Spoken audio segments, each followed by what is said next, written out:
Now, there has been back and forth on the controversy that surrounds the collection of value-added tax between the Federal Inland Revenue Service and some state governments. A federal high court in Port Harcourt Division delivered that the federal government lacks the power to impose and collect taxes that are not listed under the items 58 and 59 of Part 1 of the second schedule of the Constitution of the Federal Republic of Nigeria, 1999. Following this judgment, the appeal court has also ordered all parties to maintain status quo. While this matter remains in court, let's try to understand the implications of this judgment and the tussle between both parties involved. Now, joining me now, I introduced her earlier.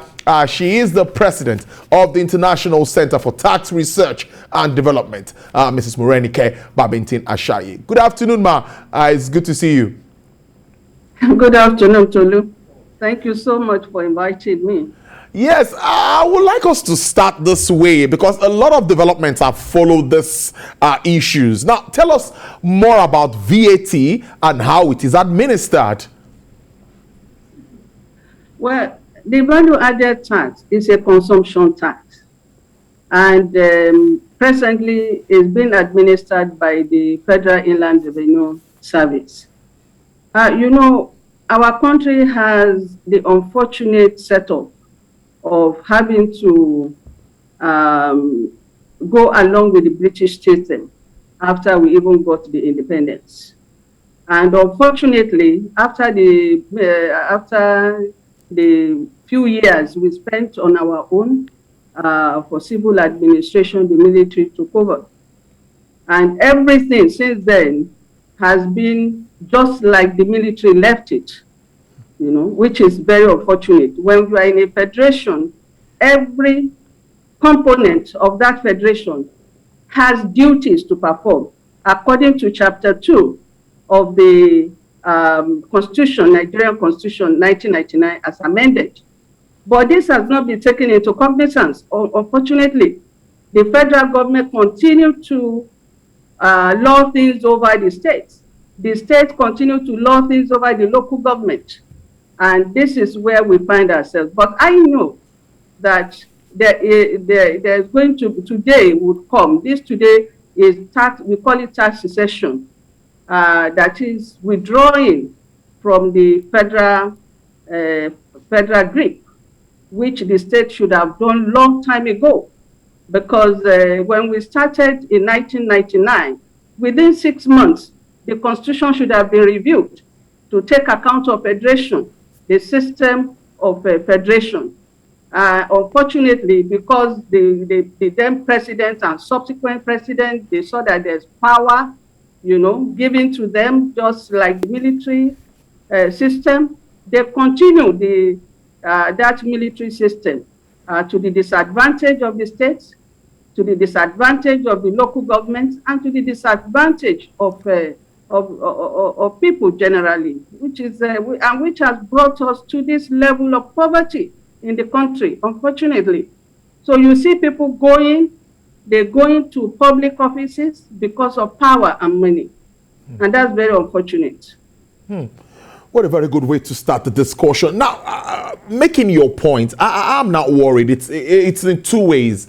Why is it at this time now states are now up to say, yes, we really want to start taking or getting the VAT ourselves?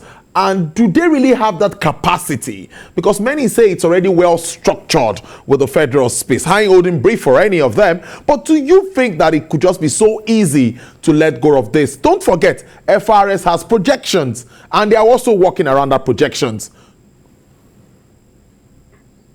Well, Tolu, there is a proverb that says that if lies go for 20 years, one day, the truth we meet up with it, we'll catch up with it. You see, the states and the local governments have been sleeping for too long. And I think what woke them up is the Executive Order 007, which reduces the money transferred to the state government and local government. You remember the infrastructure tax credit, which the federal government, without the permission of the states, requested that Federal Inland Revenue should deduct from the federation account before even sharing. That is very unfortunate. It's sad because what the federal government tried to do was to strangulate the state and local government financially. Many local governments in this country today, once they pay salary, they have nothing left to service their communities. Many state governments, they go ahead and borrow money without even being sure of how they will pay. So that Executive Order 007, if the states have woken up early enough, they would have rejected it. They would not have allowed the Executive Order 007 to come in place.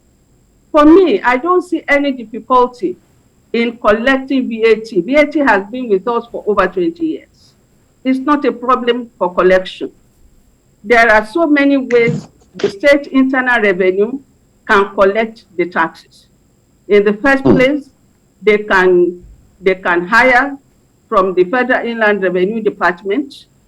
They can use consultants. And besides, all I would have expected the state to do was to domesticate the VAT in their states, because the consumption tax is for the states. You know, the basic problem, Tolu, is that all the states, most of the states in Nigeria had sales tax before.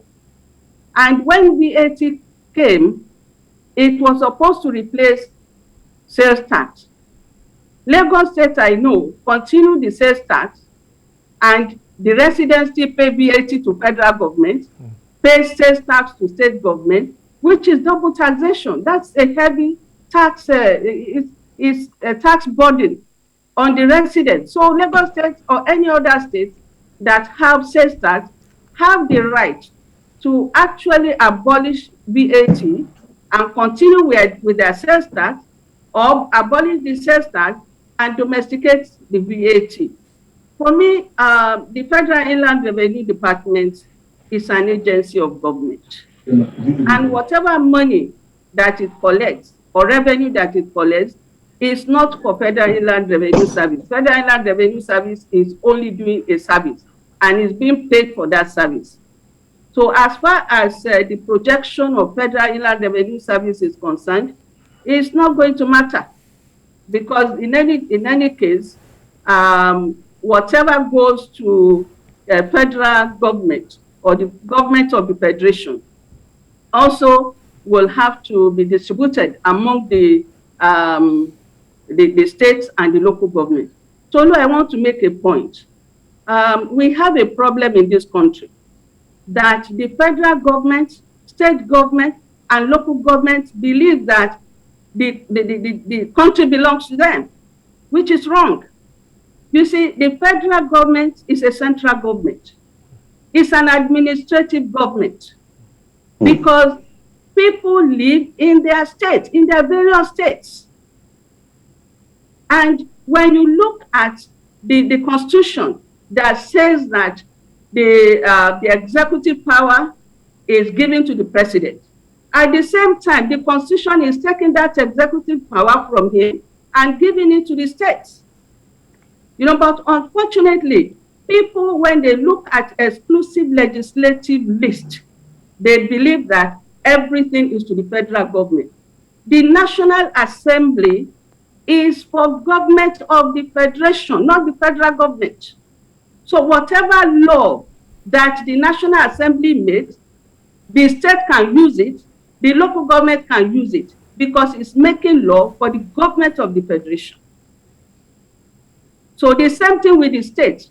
The state believes that the local government, you know, can be manipulated, which is wrong, because people live in different communities. They live in their localities. So the local government is the most important government. When it comes to any state, the state is an administrative arm. The local government actually should be working very hard, and the people will be able to identify with their local government chairman. So you see, And when you look at the fundamental objectives and directive principle of state policy, the duties of government have been enumerated there. But what our state House of Assembly and our National House of Assembly refuse to do is to make sure that they analyze these functions in such a way that there will be no duplication, in such a way that there will be no gap. If you look at the federal government at the moment,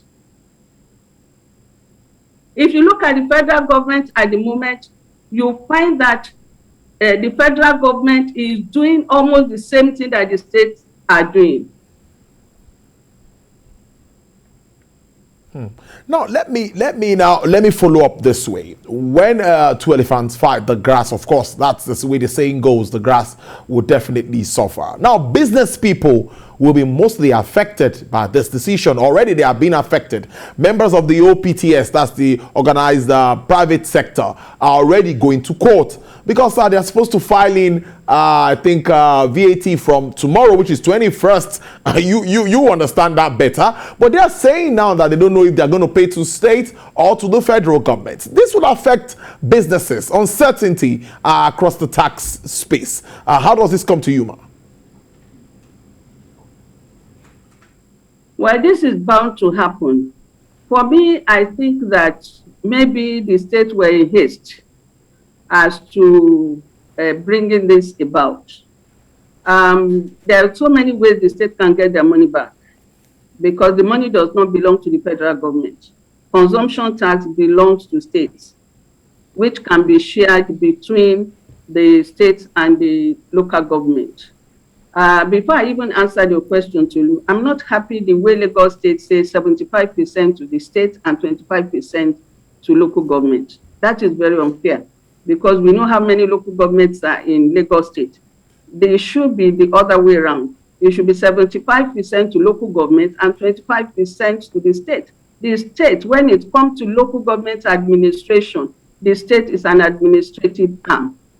Now, the the organized private sector, I think what the government of Lagos State can do is to give them time, is to extend the time when they should be doing the filing. So they don't have to disobey Lagos State they don't have to disobey the Lagos State government law because ab initio, that law shouldn't have been administered by the Federal Inland Revenue Service. We knew that in 1993, when it was established, it was from Britain. You know, Britain came to Nigeria to introduce value-added tax. Value-added tax has its own advantages because when you talk about sales tax, you find that there will be multiple taxation. But with value-added tax, that will reduce the multiple taxation. So the OPS should please, they should calm down. They should ask for more time to file returns. I'm sure the Lagos State government will give them time to file return, but there's no need for them to disobey because it's going to be at their disadvantage if they do, because they will be paying VAT and they will be paying sales tax, which is law in Lagos State as well. But what Lagos State government is trying to do now is to remove that double taxation, is to help residents not to pay more tax than they should. Let's now look at a scenario, like you said, where the states begin to get to take VAT from businesses. There's also an argument that some states might benefit and some might not benefit. So what do you think would happen to states that are already saying that other governors need to be their brother's keeper by letting federal government take these monies and share within the states? What do you think would happen to those kind of states?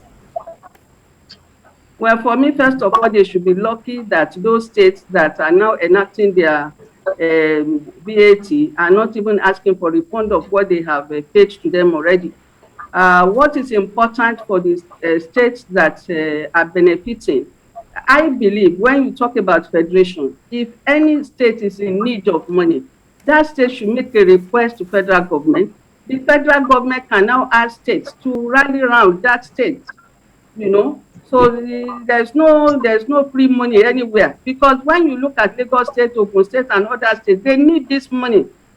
People are suffering in every state. They need this money to take care, because, for example, in the Constitution, there should be unemployment benefits given to people who are not able to work. But when the state does not have the money, how do they perform their function? There is, you find there are a lot of health issues in the state, even education. You go to some areas, you find that the classrooms are just, you'd be ashamed to say you are a Nigerian when you see where our young ones are learning. So all the states need their money, and this consumption tax is for the benefit of the people residing in the state. So I think those people who have been receiving money that does not belong to them should just be happy that they are not, the state government are not asking for a refund. So moving on, let's now look at the Lagos law and the Rivers State law. I'm sure you've seen the both of them and you've read through them. Are there similarities? Are there differences in what they put out? Well, I have not gone through them thoroughly, to be able to compare similarities and so on. But what I know is that as far as that collection of V.A.T is concerned, it is their right. It is their right. And if federal government does not want tax secession in this country, they should revisit the Chapter 2 of the Constitution and give duties to various, the local government, the state government, the federal government. Imagine now the federal government saying it's having Ministry of Humanity. Imagine federal government going up and down distributing traders' money. That's the job of local government. Imagine federal government trying to go and be feeding children at primary school. That's the job of the local government. Imagine the federal government going to make chairs and tables for primary school. That's not the job of federal government. You see, when I wrote a book in 2018 for restructuring, the federal government, the state should sit down and give the federal government jobs that federal government should do. And that is what they should contribute towards. But look at now, the federal government is going to borrow. There's approval for 4.8 billion. And the federal government said, oh, it's going to use that money for certain projects all over in some states. Did the states approve? Did they approve the budget? Did they approve that project that the federal government wants to do? Did the National Assembly even check whether the state requested for what the federal government wants to do for them? At the end of the day, the federal government will now be deducting these loans from the entitlement of the state government, the local government, and they will not be able to meet up with their responsibilities. And that's not fair enough. The federal government should concentrate on national security. They should concentrate on finance. They should concentrate on things that the state cannot do. They should not be doing the same thing that the state can do or the local government can do. So that's my point on that area. The states have the right to collect consumption tax. They need the money badly. They need the money. Tolu, in some countries, the citizens, they get money from natural resources. Nigeria does not do that. People are suffering a lot. And when you talk about taxation, the taxes collected are meant to be redistributed in such a way that everybody will be happy. How many people are happy in Nigeria? How many? If you look at all the states, all the local government, I don't think any one of them can have a pass mark. I don't think so. Because the people are hungry, the people are poor, the people are unhappy. And this is what taxes are supposed to help the state, the local government, to remove, to eradicate poverty. Not sounding political, but does this send a signal of a possibility of true federalism and, of course, social restructuring in the country in the near future? Some are thinking that this might be looking like that. Yeah, that is why I said this is tax secession. It's going to help us. It's going to help us with through federalism. It's going to help us with that. It's going to help us with restructuring. Let everybody knows what they should do. The federal government is making life difficult for the states and local government. The federal government is thinking that, oh, I own the country. And that is wrong. That is a misconception. And that is why federal government wants to be doing everything, wants to be dictating. No. You know, the federal government is an administrative arm. When you remove the states from the government of the federation, the federal government is naked. So the federal government should know what it should concentrate on, and the states should be serious. What I'm not happy about our state governors is because they are allowing party politics, you know, to interfere with the administration of their state.